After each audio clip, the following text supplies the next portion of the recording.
नमस्कार. नंदकिशोर एज्युकेशनल या यूट्यूब चॅनलमध्ये मी आपलं सहर्ष स्वागत करत आहे. आज मकर संक्रांत. या मकर संक्रांतीच्या आपणा सर्वांना खूप साऱ्या शुभेच्छा. आजच्या दिवशी मी आपल्याशी थोडंसं हितगुज करत आहे. आपल्याला हा मानव देह मिळाला आहे कशासाठी? तर आनंद लुटता लुटता आनंद वाटण्यासाठी. आजच्या दिवशी लोक काय करतात तर एकमेकांना तिळगुळ देतात. तिळगुळ घ्या, गोड गोड बोला असं म्हणतात. पण आजचाच दिवस हा तिळगुळ देण्याचा दिवस आहे का? तर नाही. गुळासारखं गोड आपण नियमित बोललं पाहिजे. तिळासारखी स्निग्धता आपल्या व्यवहारात असली पाहिजे. तरच म्हणजेच प्रत्येक क्षण हा सण होईल.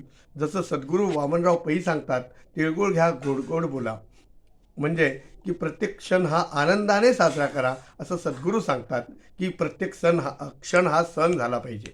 नुसतं एका दिवशीचं तिळगुळ दिलं आणि त्या दिवशी पुरणपोळ्या खाल्ल्या म्हणजे त्याला सण म्हणत नाही. तर आयुष्यभरात आपण पृथ्वी तलावर जन्माला आलो आहे, माणूस म्हणून जन्माला आलो आहे. आपलं कर्तव्य आहे प्रत्येकाला आनंद देणे. आणि म्हणूनच तिळातील स्निग्धता, गुळातील गोडवा, आपापसातील प्रेम अधिकाधिक वाढवा. यासह संक्रांतीच्या हार्दिक शुभेच्छा. आणि माणसाचं कर्म चांगलं असलं पाहिजे.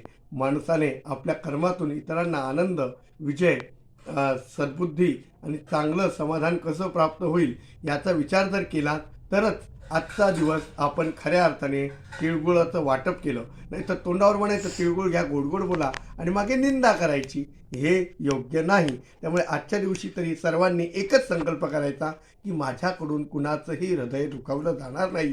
कारण मी माझ्यात जसा भगवंताचा अंश आहे तसा सर्वांमध्ये भगवंताचा अंश आहे. कारण ज्ञानेश्वर महाराज 10व्या अध्यायातील एका ओवीत म्हणतात, जे जे भेटे भूत ते ते जाणीजे भगवंत, हा भक्तियोग माझा निश्चित. यासह पुन्हा एकदा संक्रांतीच्या आपल्याला खूप साऱ्या शुभेच्छा देतो आणि इथेच थांबतो. धन्यवाद.